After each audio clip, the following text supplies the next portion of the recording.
আমার হাজব্যান্ডের অফ ডেতে আমরা স্বামী স্ত্রী মিলে কীভাবে সংসারের কাজকর্মগুলো করি এবং সে আমাকে কি কি হেল্প করে সেটা আজকের এই মিনি ব্লগে শেয়ার করব। আসসালামু আলাইকুম, গুড মর্নিং সবাইকে। শুক্রবার সকাল টাইম, তো ব্রেকফাস্ট করব।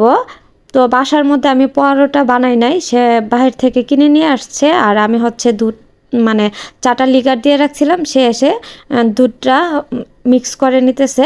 তো সকালের আজকে নাস্তা হবে শুধু পরোটা আর চা। আর পরোটা আর চা খেতে আমার কাছে খুবই ভালো লাগে, বিশেষ করে দোকানের পরোটাটা। তারপরে হচ্ছে নাস্তা করার পর সে মাল্টিপ্লাগ খুঁজতেছিল, যেহেতু শীতের টাইম কেটলি ব্যবহার করা হয়। ফুল যত মাস শীত থাকবে গরম পানি দিয়ে গোসল করা, কাপড় চোপড় ধোয়া। তো আমার হাজব্যান্ড মাল্টিফ্ল্যাগটা বের করে নিল, কারণ এই কেটলিটার যে মিশিংয়ের তারটা এটা ছোটো, তো এই কারণে আমি সরাসরি বুডে লাগাইতে পারি নাই। তো আমার ঘরে 3টাই কেটলি, একটা মাত্র ভালো, 2টা নষ্ট। কেটলিগুলো এত বেশি ভালো না, তাড়াতাড়ি নষ্ট হয়ে যায়, আবার ঠিক করতে হয়। তারপরে হচ্ছে ফ্যানটা ময়লা হয়ে আছে, তো সে ফ্যানটা পরিষ্কার করবে। আর ফ্যান ময়লা হয়ে থাকলে কিন্তু দেখতে একটু ভালো লাগে না। সে নিজেই বলতেছিল বৃহস্পতিবার রাত্রে শুক্রবারে এই ফ্যানগুলো মুছে দিব, অনেক কাজ আছে। সে নিজেই ভাবতে থাকে কি করবে না করবে। শুক্রবার যেহেতু সে অফ ডে, সপ্তাহে একদিন ছুটি থাকে।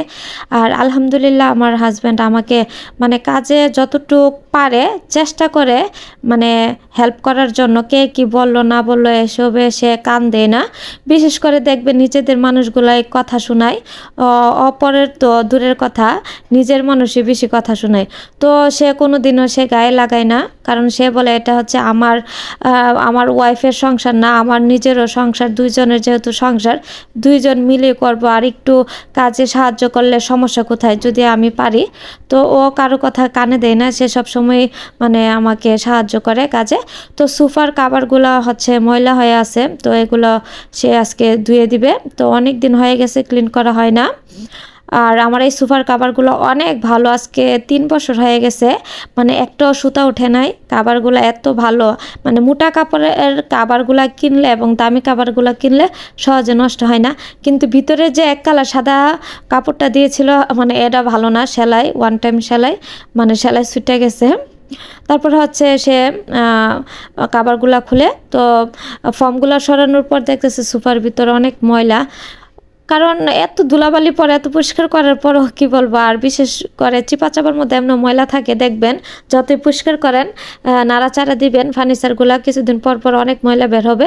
তো আমার হাজব্যান্ডের একটা স্বভাব, ফার্নিচারগুলো নাড়াচাড়া করবে, ময়লা বের করবে, নিজে পরিষ্কার করবে। তারপরে হচ্ছে কাভারগুলো হচ্ছে পরিষ্কার, কাভারগুলো ভিজিয়ে নিছে, আর কাপড় চোপড়গুলো ভিজিয়ে নিছে। এগুলো হচ্ছে সে পরিষ্কার করবে, পাশাপাশি রুমের অনেক কাজই করেছে, সেগুলো আর আমি শেয়ার করি নাই। তারপরে হচ্ছে আমি যেহেতু কাভার নাই, তো আমি ওড়না বিছিয়ে দিলাম যাতে ময়লা না হয় ফর্মটার মধ্যে। তো সে হচ্ছে রুমের অনেক কাজকর্ম করে গোসলখানায় ঢুকে গেছে, কাপড় চোপড় দিয়ে সে বের হয়ে যাবে। যেহেতু শুক্রবারের দিন সে জুম্মার নামাজটা ধরবে, তাড়াতাড়ি গিয়ে মসজিদে। তারপর হচ্ছে আমি সোফাটার মধ্যে কাভার লাগিয়ে, বিশেষ করে উন্না, তারপর হচ্ছে টি টেবিলটা পরিষ্কার করে নিতেছি। আর এই কাচের টি টেবিলগুলো এত বিরক্তিকর, আমার কাছে একটু ভালো লাগে না। অল্প সময় ব্যবহার করলে গুলা হয়ে যায়।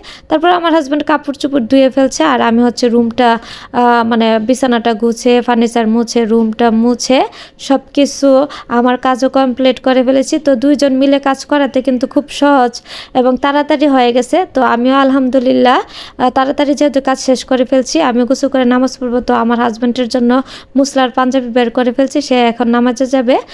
আর রান্না বাড়া তো গতকাল কি করে রেখেছি, বৃহস্পতিবারে শুক্রবারে অনেকটা কাজ করে রেখে দিয়েছিলাম।